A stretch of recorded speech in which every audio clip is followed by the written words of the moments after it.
સુરતના વેસુ વિસ્તારમાં એક એવી ઘટના બની કે જ્યાં કન્સ્ટ્રક્શન સાઇટ પર એક 21 વર્ષના નવજુવાન યુવકનું મોત નીપજ્યું છે. આવો જાણીએ શું છે સમગ્ર મામલો.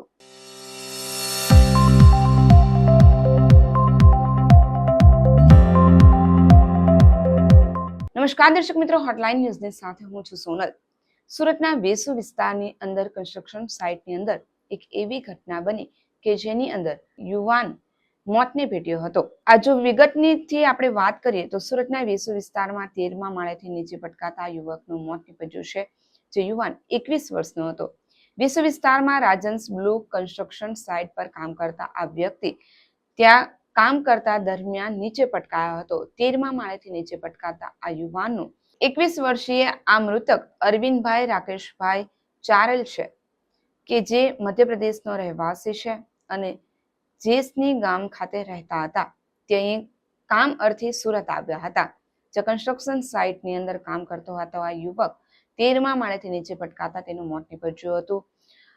આ મૃતકના મોત બાદ ત્યાં જે સામાજિક આગેવાન જે છે હિતેશ બિલાદીવાસીએ આગેવાન તેમણે આક્ષેપ કર્યા હતા કે બાંધકામ દરમિયાન કોન્ટ્રાક્ટર ત્યાં હાજર હતો નહીં. આ ઉપરાંત આજે મજૂરો ત્યાં કામ કરતા તેની સેફટીને લઈને તેમને કોઈ જ સુવિધા ઉપલબ્ધ આવી નહોતી. આવું સાંભળીએ આ આગેવાન શું કહે છે. ઘટના તો એવું હતું, ગઈકાલે સાંજે અમારા ગ્રુપમાં જરાક મેસેજ આવ્યો હતો કે વેસુ વિસ્તારમાં કોઈ બાંધકામ સાઇડ ઉપરથી 13મા માળેથી ભાઈ પડી ગયો છે એવું, અને કોઈ પ્રાઇવેટ હોસ્પિટલમાં આ લોકો લઈ ગયા હતા. પણ આજે સવારે અમને ભાળ મળી કે ભાઈ PM રૂમ પર એમની ડેડ બોડી આવી છે. તો અમે સમાજના આગેવાન તરીકે સિવિલ હોસ્પિટલ PM રૂમ પાસે આવ્યા છે અને અહીંયા પરિવારના એમના મામા છે, એમના થકી એમને વાત જાણવા મળી છે કે ભાઈનું 10મા કે 13મા માળેથી ભરાઈનું કામ કરતા જે કોન્ટ્રાક્ટર એમને કામ અપાયું છે, કોન્ટ્રાક્ટર પણ સાઇડ ઉપર નથી ને જાણવા મળ્યું કે કોન્ટ્રાક્ટર કે ગામ છે. અને વગર કોન્ટ્રાક્ટર વગર સુપરવાઇઝર ભાઈ જે સાઇડ ઉપર કામ કરતા હતા, જેનું બેદરકારીના કારણે ભરાઈનું કામ કરતા 13મા માળે કે 10મા માળેથી પડી જવાથી ડેથ થયેલું છે. તો એક સામાજિક આગેવાન તરીકે અમારા જે પરિવાર મજદૂર પરિવાર છે એને પૂરેપૂરું સામાજિક અને કાનૂની રીતે ન્યાય મળે એવી અમારા સમાજના કાર્યકર્તાઓની માંગ છે. મરનારનું નામ છે અરવિંદભાઈ રાકેશભાઈ ચારેલ, જે MPના જૈણી ગામના છે અને એમની ઉંમર 19 કે 21 વર્ષની જેવી બતાવી રહ્યા છે હાલ એમના મામા. સાઈડ ઉપર એમ તો બાંધકામ સાઈડ મોટી છે એટલે લગભગ 2-4 મહિનાથી લગભગ કામ ચાલતું હતું એમનું, અને એ સાઈડ ઉપર કામ 2-3 મહિનાથી જ કરતા હતા. પરિવારને જાણ થઈ છે, ગામથી એ લોકો આવી રહ્યા છે, એમના મમ્મી અને એમના પપ્પા લોકો. એટલે એમના મમ્મી પપ્પા આવે ત્યાં સુધી અમે સમાજના આગેવાન તરીકે અમને અહીંયા સાથ સહકાર આપીએ છીએ અને એમના પરિવારને ન્યાય મળે ત્યાં સુધી અહીંયાથી અમે હટવાના નથી. તો દર્શક મિત્રો, આપણે હિતેશભાઈને સાંભળ્યા કે જેઓ ભીલ આદિવાસીના આગેવાન છે.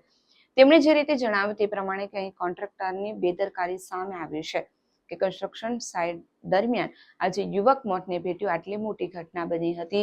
ત્યારબાદ 108ને બોલાવવામાં આવી હતી. આ યુવકને હોસ્પિટલ ખસેડવામાં આવ્યો હતો, પરંતુ છતાં પણ અહીં કોન્ટ્રાક્ટર હાજર ન હતો. તમે વિચાર તો કરો, અહીં એક સામાન્ય જિંદગીનું કોઈ જ કિંમત ન હશે. જો અહીં સાઇટ પર કોઈ પણ મોટું વ્યક્તિ, કોઈ પણ ત્યાં કામ કરનાર માલિકના પુત્ર હોય કે પછી ત્યાં કોન્ટ્રાક્ટરનો કોઈ ઓળખીતા વ્યક્તિ હોય તો એમના સેફટીને લઈને ઘણી બધી સુવિધાઓ ઉપલબ્ધ કરાવવામાં આવતી હોય છે, પરંતુ સામાન્ય મજૂરો જે કામ કરતા હોય છે તેમને સેફટીને લઈને કોઈ જ સુખ સુવિધા ત્યાં આપવામાં આવતી નથી. અને આટલી મોટી ઘટના દરમિયાન જો આવી ઘટના બને છતાં પણ ત્યાં કોન્ટ્રાક્ટર હાજર ના હોય તો તમે વિચાર તો કરો, એ જિંદગીની કોઈ જ કિંમત, એક સામાન્ય વ્યક્તિની કોઈ જ કિંમત આ લોકો માનતા નથી. તમારું અંગે શું માનવું છે અમને કમેન્ટની અંદરથી જરૂરથી જણાવજો. જો તમને YouTube પર જોઈ રહ્યા હોય તો અમને સબસ્ક્રાઇબ કરજો, અમારા વિડીયોને લાઇક, શેર અને કમેન્ટ કરવાનું ચૂકશો નહીં, અને અમારી Facebook ચેનલને જરૂરથી ફોલો કરજો. આવી જ નવી વિગત સાથે આપણે ફરી મળીશું. હાલ મને રજા આપશો. નમસ્કાર.